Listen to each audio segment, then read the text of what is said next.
microprocessor? Microprocessor is a type of miniature electronic device that contains the arithmetic, logic and control circuitry which is necessary to perform the functions of a digital computer's central processing unit (CPU). It is a programmable multi-purpose silicon chip, clock-driven registered bus.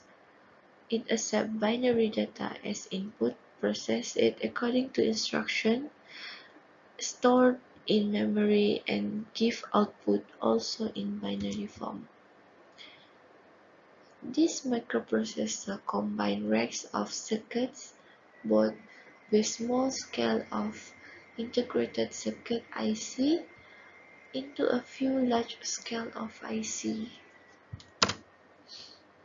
The first microprocessor is Intel 4004, which was introduced in 1971.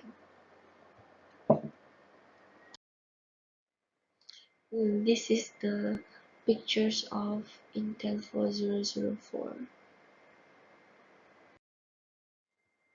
Next, we are going to talk about advantages of microprocessor. First is low cost. It is low cost due to integrated circuit technology, which reduces the cost of a computer system. Next is high speed.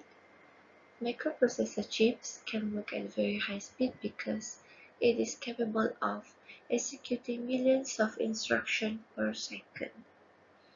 Other than that, microprocessor comes in a small size due to a large scale and ultra-large scale integration technology.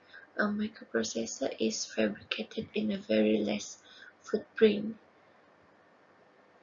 Therefore, it will reduce the size of the entire computer system. Next is less heat generation. Compared to vacuum tube devices, semiconductor devices won't emit that much heat. Microprocessor also very versatile because the same chip can be used for a number of applications by simply changing the program that being installed in the microprocessor memory. Lastly it is low power consumption. Microprocessors are usually manufactured using metal oxide semiconductor technology, which are working in saturation and cut-off modes. Therefore, the power consumption is very low compared to others.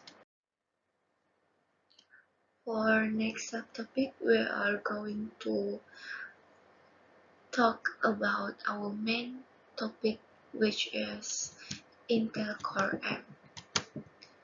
Intel Core M was introduced in September 2014.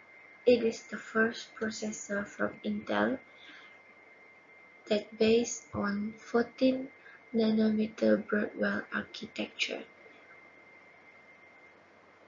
Core M is in between Atom and Core series in terms of the price, power, performance, faster than Z3700 series but have slower mark than Core series. Intel Core M also use thermal design power technology, also known as TDP. What is TDP? TDP is the maximum amount of heat generated by a computer chip or component that often take as a CPU, GPU or system on the chip as the cooling system. The max power consumption only 4.5 watt. This thermal design power, which called as TDP, can create laptops that did not require fan to cool down the system. Therefore, laptop without fan, of course, we are going to have a thinner and lighter laptops. The size of transistor also reduced in the processor, which resulting in less energy. Now, less energy means require less battery life, which leading to less heat generated. The clock frequency and performance of the GPU are kept low so that the power draw and temperatures don't get too high. However, even though the clock frequency and performance of GPU are kept low, it still gives a better performance in graphics, and it did not affect the performance of the laptop. So here is Intel Core M. Intel Core M have 7 different types of processor. The first two Intel Core M is Intel Core M5Y10A and Intel Core M5Y10, which was released in quarter third of 2014. The rest 5 processor was released in quarter fourth 2014. All of them is a fifth generation of microprocessor, and their architecture is a Broadwell architecture. The cache for Intel Core M microprocessor is 4 MB cache, 2 number of cores, 4 number of threads. The highest max turbo frequency is 2.9 GHz, would be Intel Core M 5Y71, while Intel Core M 5Y10C, M5Y10 and M5Y10A have 2 GHz. Both Intel Core M FY71 and Intel Core M FY70 have 2.9 GHz, and Intel Core M 5Y51 have 2.6 GHz, and lastly Intel Core M FY31 have 2.4 GHz. Next is Intel Core M3. Intel Core M3 have 4 different types of processor: Intel Core M3 8100Y, Intel Core M3 7Y32, Intel Core M3 7Y30, and lastly is Intel Core M3 6Y30. First, we're going to talk about their similarities, which is the cache is 4 MB Intel Smart Cache, number of cores is 2, number of threads for all 4 types of microprocessor is 4. And next is we're going to talk about max turbo frequency. The highest max turbo frequency will be 3.4 GHz, which is Intel Core M3 at 100Y. Next is 3 GHz for Intel Core M3 7Y32. Intel Core M3 7Y30 has 2.6 GHz, while Intel Core M3 6Y30 have 2.2 GHz. The latest microprocessor for M3 is M3 8100Y, which was released in quarter third of 2018. And then Intel Core M3 7Y32 was released in quarter second of 2017, and Intel Core M3 7Y30 was released in Q3 of 2016, and lastly, Intel Core M3 6Y30 was released in Q3 of 2015.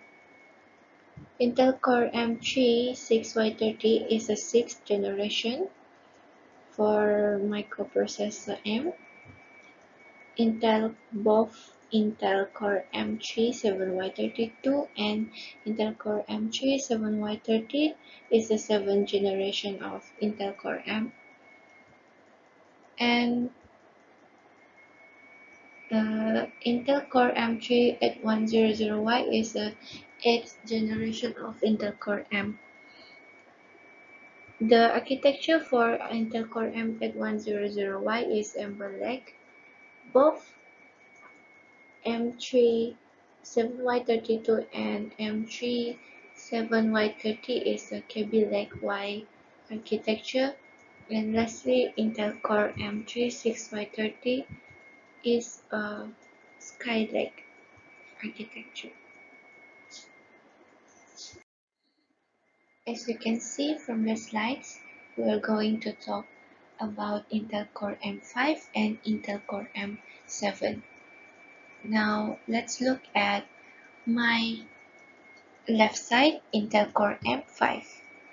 It has two types of processor, which is Intel Core M5 6Y54 and Intel Core M5 6Y57. Both of them is 4MB Intel Smart Cache, 2 number of cores, and 4 number of threads. The max turbo frequency is for Intel Core M5 6Y57 is 2.8 GHz, which is higher than Intel Core M5 6Y54, which only have 2.7 GHz. Both of them was launched in Q3 of 2015, and it is a 6th generation. Because it is a 6th generation, it means the architecture is a Skylake Y architecture. And now, next we're going to take a look at Intel Core M7. Intel Core M7 only have one type, which is Intel Core M7 6Y75. It is also a 6th generation and have Skylake Y architecture, but the max turbo frequency is 3.10 GHz, and the number of threads is 4, the number of cores is 2, the cache is 4MB Intel Smart Cache. It also launched same as Intel Core M5 6Y54 and M5 6Y57, which is Q3 of 2015.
going to talk about Intel Core M versus 8085.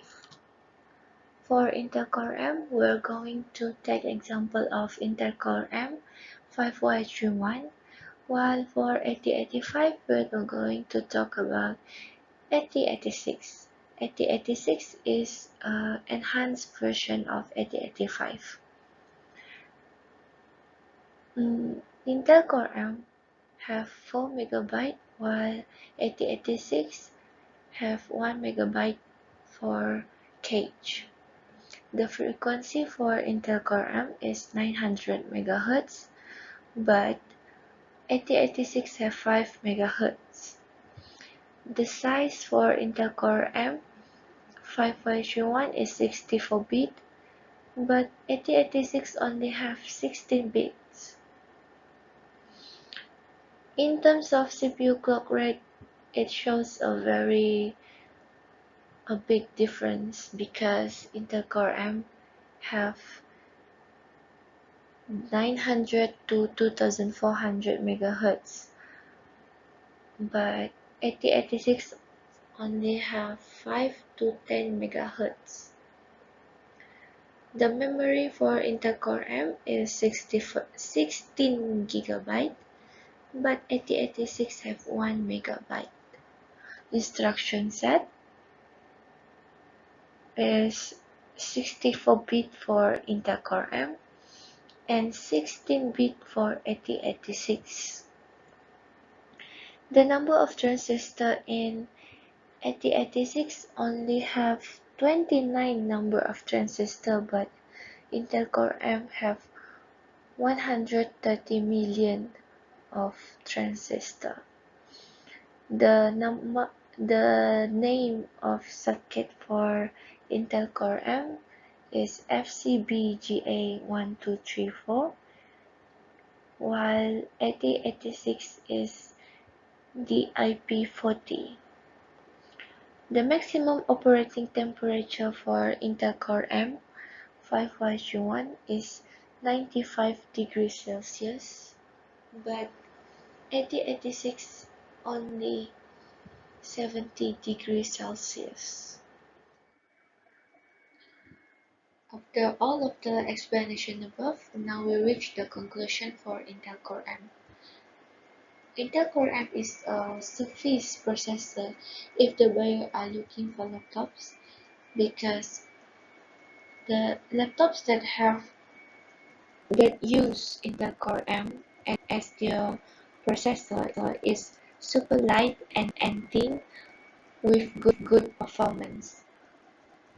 Also, the second reason is the laptops will not have any overheat problem with thermal design power technology (TDP), which the cooling system was designed to dissipate under any workload. As an example, Microsoft Surface Pro used Intel Core M 7th generation.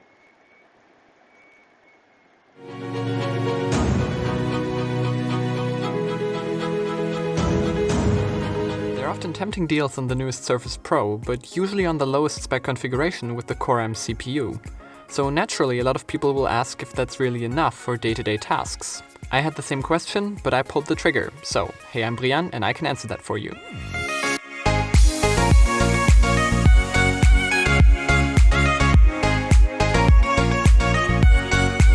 Before I go into performance, I quickly want to touch on the hardware you get on the Surface. After all, why should you settle for these specs at this price if you don't get any other benefits in return? The Surface Pro of course has stunning build quality. The magnesium chassis is light and feels great in the hand.